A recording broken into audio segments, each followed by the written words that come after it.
ઓમ શ્રી પરમાત્મને નમઃ. શ્રીમદ્ ભગવદ્ ગીતાની યાત્રામાં આજે આપણે આવી પહોંચ્યા છે અધ્યાય 7મો, જ્ઞાન વિજ્ઞાન યોગના શ્લોક ક્રમાંક 6 પર. આગળના શ્લોકમાં ભગવાને કહ્યું કે પરા પ્રકૃતિએ અપરા પ્રકૃતિને ધારણ કરી રાખી છે. એનું સ્પષ્ટીકરણ કરવાને માટે આજનો શ્લોક ભગવાન કહે છે. તો ચાલો આપણે આજનો શ્લોક જોઈ લઈએ. શ્રી ભગવાનુવાચ એતદ્યોનીનિ ભૂતાનિ સર્વાણીત્યુપધારય અહં કૃત્સ્નસ્ય જગતઃ પ્રભવઃ પ્રલયસ્તથા. આ શ્લોકમાં આવતા સંસ્કૃત શબ્દોના ગુજરાતી અર્થ: સર્વાણી એટલે સઘળા, ભૂતાની એટલે પ્રાણીઓના, એતદ્યોનીની એટલે પરા અને અપરા આ બંને પ્રકૃતિઓનો સંયોગ જ કારણ છે.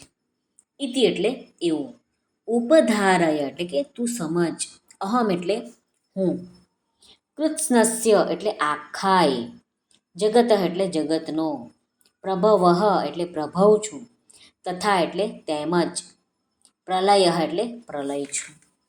આ શ્લોકનું ગુજરાતી ભાષાંતર તો શ્રી ભગવાન અર્જુનને કહે છે: સર્વ પ્રાણીઓ આ પ્રકૃતિમાંથી ઉત્પન્ન થયા છે એમ તું જાણ, અને સમગ્ર જગતનો ઉત્પાદક તથા સંહારક હું જ છું. આ જગતમાં જે પણ કાંઈ દેખાય છે તે બધી જ પરા અને અપરા પ્રકૃતિ જ છે. સર્વાણીત્યુપધારય સ્વર્ગલોક, મૃત્યુલોક અને પાતાળલોક વગેરે બધા જ લોકોના જેટલા પણ સ્થાવર જંગમ પ્રાણીઓ છે તે બધા જ અપરા અને પરા પ્રકૃતિના સંયોગથી જ ઉત્પન્ન થાય છે. એટલે કે પરા પ્રકૃતિએ અપરાને પોતાની માની લીધી છે, તેનો સંગ કરી લીધો છે. એનાથી જ બધા પ્રાણીઓ ઉત્પન્ન થાય છે. એને તું ધારણ કર એટલે કે સારી રીતે સમજી લે એમ ભગવાન કહે છે. આ સ્વામી રામસુખદાસજી સાધક સંજીવનમાં કહે છે. જેવી રીતે ઘડો બનાવવામાં કુંભાર અને સોનાના આભૂષણો બનાવવામાં સોની જ નિમિત્ત કારણ છે, એવી જ રીતે સંસાર માત્રની ઉત્પત્તિમાં ભગવાન જ નિમિત્ત કારણ છે. પ્રલય કહેવાનું કારણ એ છે કે આ જગતનું ઉપાદાન કારણ પણ હું જ છું. ભગવાન એમ કહે છે કે કાર્ય માત્ર ઉપાદાન કારણથી જ ઉત્પન્ન થાય છે. જેવી રીતે ઘડો બનાવવામાં માટી ઉપાદાન કારણ છે, એવી જ રીતે સૃષ્ટિની રચના કરવામાં ભગવાન જ ઉપાદાન કારણ છે.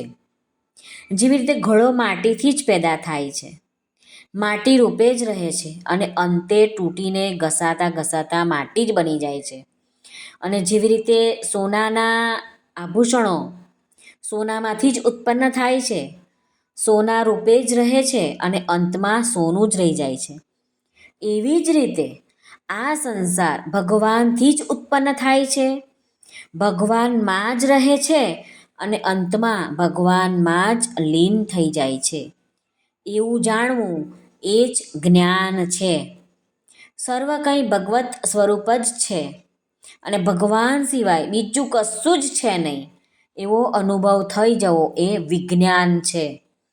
આ ભગવાને જ્ઞાન અને વિજ્ઞાન આની જે વ્યાખ્યા ભગવાને કરી છે આ અધ્યાયમાં, તે આપણે સમજીએ. સ્વામી રામસુખદાસજી મહારાજ કહે છે કે જે કાંઈ પ્રત્યક્ષ કે અપ્રત્યક્ષ વસ્તુ દેખાય છે તે સર્વશક્તિમાન પરમાત્માની જ છે. જે કંઈ દ્રષ્ટિમાં આવે છે, જે સૃષ્ટિ પ્રતીત થઈ રહી છે, તેના બધાના જ નિમિત્ત કારણ ભગવાન પોતે જ છે. તે જ વિશ્વની રચના કરે છે અને તે જ વિશ્વરૂપે બને છે એટલે કે પ્રગટ થાય છે, અને તે જ વિશ્વના રક્ષક છે અને તે જ રક્ષિત છે. તે જ સર્વાત્મા ભગવાન આનો સંહાર પણ કરે છે અને જેનો સંહાર થાય છે તે પણ તે જ છે. એટલે બધું જ ભગવાન જ છે. ટૂંકમાં આપણે કહીએ તો અપરા અને પરા પ્રકૃતિ તથા તેમના સંયોગથી ઉત્પન્ન થનારા સંપૂર્ણ પ્રાણીઓ આ તમામ ભગવાન જ છે. કારણ પણ ભગવાન છે અને કાર્ય પણ ભગવાન છે. શ્રી કૃષ્ણાર્પણમસ્તુ. જો તમને આ વિડીયો પસંદ આવ્યો હોય તો લાઈક શેર કરશો તથા આપણે આ ચેનલ ધાર્મિક પર નવા આવ્યા હોય તો આ ચેનલને સબસ્ક્રાઈબ જરૂરથી કરશો. સર્વને ભાવથી જય શ્રી કૃષ્ણ. રાધે રાધે. હરિઓમ તત્સત. જય ગુરુદેવ દત્ત. જય સ્વામિનારાયણ. જય માતાજી. નમઃ પાર્વતી પતે. હર હર મહાદેવ. હર